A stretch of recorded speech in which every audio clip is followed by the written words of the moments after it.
Hi guys, स्वागत है आप लोगों का। और आज हम बात करने जा रहे हैं, बहुत तरीके की न्यूज़ आ रही है फुटबॉल जगत से, जिसमें से एक इंडिया की भी न्यूज़ है। इंडियन फुटबॉल से जो न्यूज़ आ रही है वो आपको बताएंगे। और फिर इसके बाद हम बात करने जाएंगे मेसी का जो बेसिकली डेब्यू गेम था इंटर मियामी के साथ। और क्या ज़बरदस्त गेम हुआ, मतलब एकदम क्लाइमेक्स पे बेसिकली गोल मारा है जो कि एक्सपेक्टेड नहीं था इन दी एंड, बट किया गोल और बहुत ज़बरदस्त छा गए। मतलब बेसिकली यूएस में छा गए, ऑल ओवर वर्ल्ड में छा गए हैं। और फाइनली जो कि सास बहू नाटक चल रहा है जो भैया इधर क्या बोलते हैं हमारे पीएसजी में, भाई एम्बाप्पे और उनके क्लब की कहानी, तो इन सब तीनों टॉपिक्स पे हम बात करने जा रहे हैं। तो चलो फिर शुरुआत करते हैं। इंडिया का जो न्यूज़ है, बेसिकली हुआ क्या है कि इंडिया का जो अंडर 13 का जो क्लब है, वो अभी हमें टिंको बताएंगे, उनके बारे में इन्फॉर्मेशन देंगे। वो जीत चुकी है गोटिया क्लब गोटिया कप। ठीक है, गोटिया से एक याद आता है ये गोटिया तो हाँ जी, बिल्कुल आपने सुना, सही सुना। ये गोटिया जो कप है वो जीत के आई है। और इसमें छोटी छोटी टीम्स को नहीं हराया इन्होंने, बेसिकली छोटे छोटे क्लब्स को नहीं हराया, बहुत अच्छे अच्छे क्लब्स, या फिर बेसिकली कह सकते हो कि अपने जहाँ जिस कंट्री में जो टॉप क्लब्स है वहाँ उनको हरा के आ रहे हैं, सेम अपने एज लेवल के बंदों को।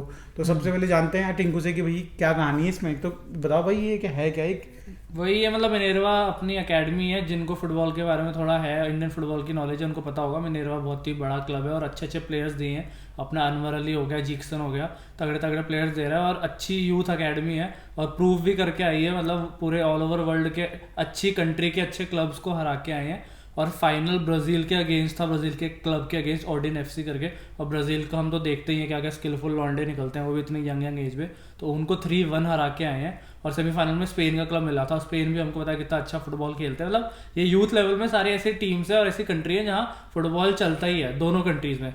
हम पता नहीं वो सारे सरप्राइज हो गए होंगे कि इंडिया कैसे आ रही है भैया सेमीफाइनल फाइनल में, और शायद एक बार हल्के में भी ले लिया, बट दिखा दिया भाई कि हम मतलब ये प्रूव कर रहे हैं बेसिकली। और यही एक मैसेज जाना चाहिए जो अभी हमारे टीम को नहीं भेज रहे हैं एशियन गेम्स में, कि भाई देखो वर्ल्ड लेवल पे हमारे यंग यंग लॉन्डे क्या क्या कर सकते हैं, और अगर अपॉर्चुनिटीज दी गई तो और जगह भी छा सकते हैं। मतलब अपॉर्चुनिटी देने वाली बात है। हाँ, मतलब यही है कि मतलब अंडर 17 अंडर 13 में तो इक्वल लेवल पे है।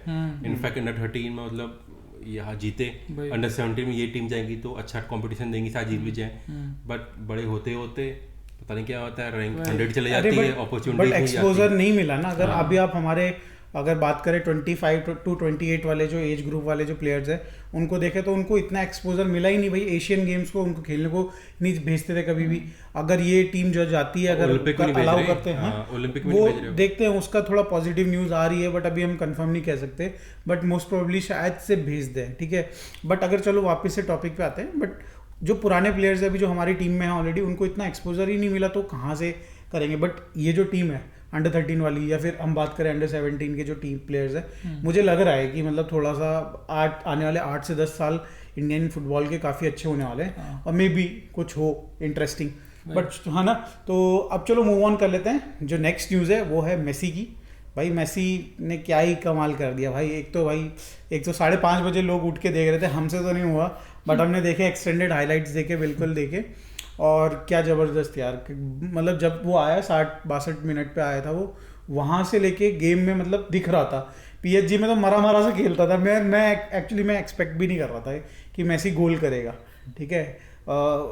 टैलेंट तो है, ऑब्वियसली टैलेंट है गोल करने का, तो कि वो किसी भी मोमेंट में भी गोल कर सकता है। बट ये नहीं एक्सपेक्ट कर रहा था कि जो गेम हम पीएसजी का देखते हुए आ रहे हैं उस हिसाब से ये नहीं कर रहा था कि यार थका हुआ होगा, आराम से मतलब धीरे धीरे सीजन बिल्ड होगा तो उसमें करना शुरू करेगा। बट पहले ही दिन, और जिस एनर्जी से अगर आप देखोगे ना, उसके हाईलाइट्स देखो या फिर कुछ भी देखो, आपको दिखेंगे कि एनर्जी डाल रहा है बंदा भाई। आगे आपने थ्रू बॉल्स बना रहा है, बढ़िया पासिंग कर रहा है, बढ़िया पोजीशन ले रहा है। तो इन दी एंड फिर एक बढ़िया फ्री किक, जो कि ऐसी जगह है जहाँ से मेसी ने आई थिंक कभी मिस भी नहीं की होगी, ठीक है। तो ऐसी जगह से, तो अब चलो बताओ, आप बताओ कि ये क्या मतलब बेसिकली जो ये मारा है गोल और क्या छा गया बिल्कुल एमएलएस में। हाँ, मतलब ये तो वही वाली बात होगी ना, कोई इंटरनेशनल क्रिकेटर क्लब में चले जाए और कुछ होता है, अब एक बॉल डाल मेरे को वाली बात होगी, तो उस लेवल का है। क्योंकि मेसी भैया गोट बोलते हैं और एमएलएस तो उनके लिए बहुत छोटा कॉम्पिटिशन हो गया। बट यही कि पहले मैच में आके अच्छी मतलब परफॉर्मेंस मतलब दी है, और साथ ही साथ जो कह सकते हैं कि मेहनत दिखी है, मतलब भाग रहे हैं, थ्रू बॉल जैसे डाल रहे हैं, सब कुछ करके, वो काफ़ी सरप्राइजिंग था। ऑब्वियसली बात है कि अपने दिल से खेल रहे हैं, खुश होकर खेल रहे हैं, वो परफॉर्मेंस दिख रही है। और पीएसजी में तो बेचारे मन ही नहीं करता था, बस्ती खेलने वाली बात होती है। और फाइनली जो फ्री किक भाई साहब वो तो आजकल मतलब आई थिंक पिछले 5-6 साल में बेस्ट फ्री किक टेकर है मेसी, तो कमाल करके दिखा दिया और बहुत बढ़िया मतलब बढ़िया एंड हुआ मैच का और मजा आ गया मतलब 96 मिनट हाइप हो गई थोड़ी सी MLS की अब। और क्या। और एक चीज़ मैं कहना चाहूँगा कि यार जब मैं हाइलाइट्स देख रहा था तो मुझे कहीं से ऐसा नहीं लगा कि यार मेसी अभी जस्ट ज्वाइन किया है क्लब को, ठीक है। वो ऐसा लग रहा था कि यार बार्सिलोना छोटी मतलब बार्सिलोना भी है या फिर PSG भी कह सकते हो, क्योंकि जो उनके प्लेयर्स थे ना वो टीममेट जो थे वो कोऑर्डिनेटेड खेल रहे थे, जिससे मतलब मेसी की वेवलेंथ आप समझ सकते हो कि कहाँ चलता होगा बंदा, ठीक है। उस लेवल पे अगर बाकी टीममेट्स ट्राई कर पा रहे हैं तो दैट मीन्स यार काफी अच्छा कर रहे हैं और मेरे को लग रहा है कि इंप्रूवमेंट ही होगी भैया। और सुनने में आया 8-10 मैच के बाद जीते ही लोग। नहीं हाँ बहुत टाइम बाद जीते हैं, तो कहाँ लास्ट में चल रहे हैं, सबसे लास्ट में चल रहे हैं। बेचारा वो बेकहम रो दिया अपना, इतने टाइम बाद जीती है, वो इमोशनल हो गया, आंखें गीली हो गई उसकी कि भैया ये क्या साइड देख रहे हैं। एक्चुअली ये भी है ना कि जैसे कि मेसी मतलब वर्सेटाइल प्लेयर है, ऐसे कैम भी खेल लेगा, मिडफील्ड भी खेल लेगा, प्ले मेकर, स्ट्राइकर सब कुछ खेल लेगा, तो उसको फ्री होल्ड लिया जैसे बर्नार्डो सिल्वा को मिलता है सिटी में, कहीं भी चले जा तो वही ऊपर से इतना बड़ा प्लेयर है तो कोई क्या ही कर लेगा, तो वो भी रहेगा। तो मेरे को लगता है कि जैसे प्लेयर को ना उतना मेहनत करनी नहीं पड़ेगी, बस वो अपने और इतना एक्सपीरियंस है तो रीडर भी अच्छा है कि क्या चल रहा है, तो वो बढ़िया है। मतलब अब थोड़ा इंटर में अभी थोड़ा ऊपर आएगी, बढ़िया रहेगा। और फिर बुस्केट्स भी है, बुस्केट्स की बात नहीं कर रहे हैं, बुस्केट्स की अगर हम बात नहीं कर रहे वो भी साथ में ही सब हुआ था और वो क्लियरली दिखा कि भैया बुस्केट्स बेसिकली टारगेट ही मेसी को कर रहा था। उनकी पुरानी जोड़ी है भैया, पुरानी याराना है। और अभी जहाँ तक हमने कल भी बताया था कि लुइस सुआरेज का थोड़ा मुश्किल है, बट अभी मैंने ट्विटर पे देखा, एक आर्टिकल देख रहा था मैं किसी का, तो जो बेसिकली जिस क्लब में लुइस सुआरेज खेल रहा है वहाँ का जो बेसिकली ओनर है या फिर जो कोच है, उन्होंने बोला है कि ये अब थोड़ा मुश्किल होता जा रहा है लुइस सुआरेज को रोकना, ठीक है। अब वो 70 मिलियन ऑब्वियसली नहीं देंगे, बट जो भी एक अच्छा अमाउंट उनको भी मिल जाएगा तो क्लब का थोड़ा भला ही होगा। तो एक अमाउंट मुझे लग रहा है कि एग्री हो जाएगा और शायद से फिर से एक बार लुइस सुआरेज और इसकी जोड़ी देखने को मेरे को लगता है कि 5-10 मिलियन में अगर बात बन जाएगी तो ले लेंगे, क्या पता इंटर मियामी। 10 मिलियन तो नहीं, ज्यादा ही मांगेंगे, 70 से 5 पे कोई नहीं आएगा। नहीं 5-10 का मतलब कहने मतलब कि वेजेस बुला के 10 के अंदर पैकेज डील बन जाते तो ले आएंगे। 3 से 5 के बीच में ट्रांसफर फी देंगे, देखते हैं क्या होता है। अगर मनी वहाँ पता लगा मनी नहीं, बैठ जाओ हड़ताल पे, क्या कर लेगी फिर। चलो ठीक है, अब बात कर लेते हैं अपना सुपर हिट सागा, जो कि एक लड़ाई चली आ रही है एम्बापे और PSG क्लब की। तो सबसे पहले जानते हैं उसमें हो क्या रहा है, आप ही बता दो कहानी क्या चल रही है। आए दिन नई नई खबरें सुनने को मिल रही हैं। अभी जैसे हमने जो पिछली वीडियो बनाई थी उसमें बताया था कि PSG ने 10 साल के लिए 1 बिलियन का ऑफर दिया है, जो एम्बापे ने देखा भी नहीं उसकी तरफ, ऐसे ही रिजेक्ट कर दिया, नहीं चाहिए। तो वो वाली बात हो गई। अब उसको जो उनका प्री सीजन टूर था उसमें लिया नहीं है जापान के, हाँ जापान में, तो डेट मीन्स कि PSG बोली भाई तो नहीं खेले तो मत खेल, तो हम तो जीते को रेडी हैं, पूरा सीजन बाहर बैठाने के लिए बेंच पे बैठ जा। लेकिन हम तो जब तक हमको अच्छी फीस नहीं मिलेगी जो हमारे मन मुताबिक, जो कि आई डोंट नो कितनी है, 300-400 मिलियन तो हम तो बेचेंगे नहीं। और एम्बापे बोल रहे थे वैसे खेलना नहीं है, तो अल्टीमेटली लॉस किसका हो रहा है इसमें। देख इसमें इसका कंटेक्स्ट दे देते हैं कि अभी हमने मतलब बेसिकली आज ट्वीट आया है फाब्रिज़ियो रोमानो का कि उसने क्लियरली लिखा है कि जो इनका जो खलीफा है, क्या खलीफी बोलते हैं, क्या बोलते हैं, खलीफी है खलाफा जो भी हो, उसने क्लियरली बोला है कि मतलब जो टाइम पीरियड दिया गया था 2 हफ्ते का एम्बापे को, उतने में उसने रिपोर्ट नहीं किया कि उसका इंटेंशन क्या है, रुकने का या नहीं रुकने का, ठीक है। तो उन्होंने डाल दिया है कि सेल पे एम्बापे को, अब जो ट्रांसफर लिस्ट है उसमें एम्बापे का भी नाम आ चुका है, ठीक है, कि ये बंदा खरीद सकते हो हमारे से।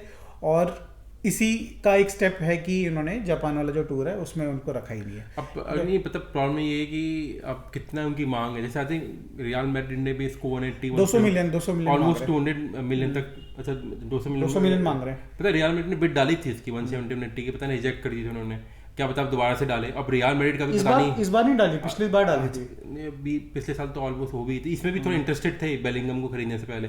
अब देखना पड़ेगा, रियल मैड्रिड भी इंटरेस्टेड है नहीं है, और अगले सीजन का वेट करेगी। अगर अगले सीजन का वेट करती है मतलब रियल मैड्रिड की, हम एज ए फ्री एजेंट इसको साइन करेंगे, और यहाँ वो एम्बापे को फिर मजबूरी में खेलना ही पड़ेगा, और अगर माना नहीं खेलता तो फिर बेंच से बैठना पड़ेगा। तो अल्टीमेटली वही है कि यार थोड़ा सा मेरे को लग रहा है एम्बापे ही अजीबोगरीब डिसीजन ले रहा है, क्लियरिटी नहीं है बिल्कुल भी, अपना ही मतलब एक तरह से कह सकते हो कि अपना जो इमेज है। अरे यार अबे भाई क्या बोले भाई, ऐसे साले चौराहे पे रह रहे हैं कि बजा के चल रहा है। चलो छोड़ो, आप कंटिन्यू करो। हाँ तो वही कह रहा हूँ कि अपनी जो ब्रांड इमेज है वो खराब कर रहा है। सुन रहे हो, अभी तक नहीं रोका उसने भाई, नीचे अभी तक नहीं रोका। अब जाके चप्पल ही मारनी पड़ेगी मुंह पे उसके। चल कंटिन्यू करो। हाँ, चलो। तो वही कह रहा हूँ ना कि अपनी इमेज खराब कर रहा है वो। जो चलो रियान मैड्रिड फिर भी चाह रहा है कि ये और उसका ड्रीम क्लब है काइंड ऑफ। जैसे इमेजिन कि आगे जाके लेट्स से कि रियान मैड्रिड 3-4 सीजन खिलाने के बोलता है कि अब बहुत हो गया, तो अपनी इमेज खराब है भैया, आए दिन कुछ ना कुछ स्टेटमेंट बदलते रहता है, तो बहुत मतलब अजीब ही प्लेयर है यार। मतलब ये बेसिकली वो एम्प्लॉय जो हर दूसरे दिन कंपनी चेंज कर देता है और बहुत सर पे चढ़ा के रखा हुआ एक तो काफी मतलब प्लेयर पावर इतनी दे दी है, तो वही है मतलब ना। कुछ जो हरकतें कर रहा है कुछ हद तक इसको बनाने में पीएसजी ही जिम्मेदार है, जितनी पावर दे दी है। ये सबसे बड़ी जिम्मेदारी उन्हीं की है कि जो आज वो बन गया है वो बेसिकली। और मेरा भी मानना यही है कि मतलब कहीं ना कहीं वो अपने करियर के ऐसे पॉइंट पे था। एक चीज़ है कि जो उसने क्लब के लिए बोला वो आई थिंक नहीं बोलना चाहिए था। अपना साइलेंटली अपना कॉन्ट्रैक्ट को कंप्लीट करता और उसके बाद निकल लेता।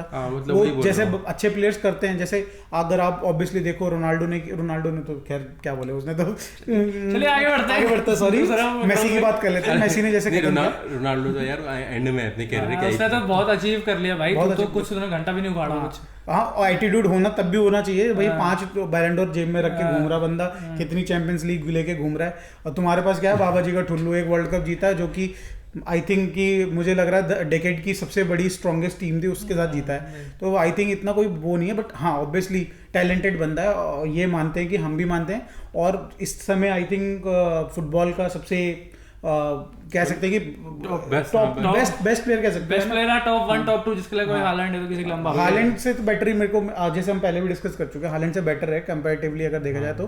बट जिस तरीके के नेचर है ये कहीं ना कहीं एक थोड़ा एक कॉशियस साइन रहेगा अगली क्लब्स के लिए। मे बी रियल मैड्रिड तो उसके टारगेट बना के रखी हुई, तो वो तो जाएंगे, बट इन फ्यूचर अगर वो चेंज करना चाहता है तो आगे के क्लब मैन सिटी जैसे क्लब्स जो कि एक बेसिकली एज अ टीम को सपोर्ट करते हैं, इंडिविजुअल को नहीं सपोर्ट करते। हमने काफी एग्जांपल देखे, कंसेलो को भेज दिया भाई बायर्न में, इधर उधर भेज दिया ऐसे प्लेयर्स को, ठीक है। तो ऐसे बेसिकली ऐसी टीम्स उनको जाएंगे नहीं, मेरे को जहाँ तक लगता है। और क्या नाम है उसका, ये आप जैसे हालैंड का देख लो, उसको अच्छा ऑफर आया तो डॉर्टमुंड में चुपचाप इज्जत के साथ चला गया।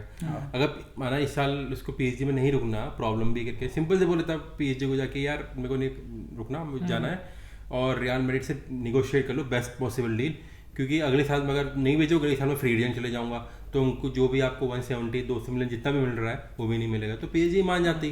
क्लैरिटी नहीं है बिल्कुल, ढिंडोरा पेट जा रहा है, किसी कुछ और बोल रहा है, कुछ पता नहीं क्या, तो कचरा ही फैला दिया। वो चाहते हैं मैक्सिमम पैसे मिले। रियल मैड्रिड चाहती है कि फ्री में हो जाए, अगर फ्री में नहीं हो रहा तो मिनिमम पैसे में हो जाए। बट एक क्लब है जो कि पैसे देने को तैयार है, बताओ भाई कौन सा क्लब है?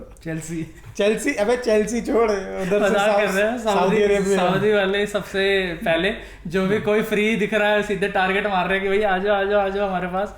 तो बढ़िया है उन क्या बोलते हैं 1 साल, क्योंकि यहाँ पे भी ये बेंची में रखेंगे, उनको पता है, दिखा दिया उसने कि ये खिलाने वाले हैं नहीं, जैसे उसकी हरकतें, और जाने वाले पैसे पता नहीं मैड्रिड दे ना दे, तो 1 साल बच रहा है। अब वो सऊदी वाले बोल रहे हैं कि भैया हम पैसे दे देंगे, हमारे पास आ जा, हमारे साथ खेल ले और तेरे को भी खिलाएंगे ठूस के पैसे। जब मेसी के लिए इतने दे रहे थे तो मबाप्पे ने तो 1.6 बिलियन 2 ईयर्स का दे रहे हैं, तो आई थिंक मुझे लग रहा है कि 1 बिलियन 800 मिलियन तो दे ही सकते हैं इसको आराम से 1 साल का दे देंगे, तो यहाँ इसकी भी जेब भरेगी, वो भी खुश, गोल भी मार लेगा, टीम भी शायद जीतवा दे, जो भी जहाँ भी जाएगा उसके बाद सीधे मैड्रिड भाग जाएगा। तो मतलब ये एक पॉसिबिलिटी दिख रही है जहाँ पे सारी पार्टी खुश रहेगी, मैड्रिड खुश रहेगी, उसने पैसे नहीं एक्सपेंड किए। लेकिन यही है ना, लेट्स से कि मैड्रिड खरीद भी लेती तो खिलाएगी किधर? विंगर तो विनीसियस है, ये अच्छा कर रहा है। अब वो मैड्रिड का अलग सवाल है, वो उसका डिस्कशन करेंगे कि मेम्बाप्पे आता है तो मैड्रिड में क्या होता है, क्या उथल पुथल मचती है। उसके लिए आई थिंक हम लोगों को एक अलग ही डेडिकेटेड वीडियो बनानी पड़ेगी। जब हो जाएगा डिसीजन तो बनाए है भी कब होगा पता चला मैन यूनाइटेड वालों ने ले लिया भाई। Thank you. बट चलो ठीक है, कोई नहीं। अब हम लोगों का तो जो हम लोगों ने फील कर रहे हैं इस पर्टिकुलर टॉपिक पे, वो हमने आप बता दिया। आप जरूर शेयर करिएगा कि ये जो डिसीजन एम्बाप्पे ले रहा है, फिर पीएसजी ले रही, या फिर रियल मैड्रिड ले रही है, फिर जो भी कुछ भी नहीं ले रहे हैं ये, तो वो कैसा आप लोगों को क्या लगता है वो कमेंट में जरूर बताइएगा। वीडियो अच्छी लगी तो लाइक करिएगा, चैनल को सब्सक्राइब करिएगा। मिलते हैं नेक्स्ट वीडियो में।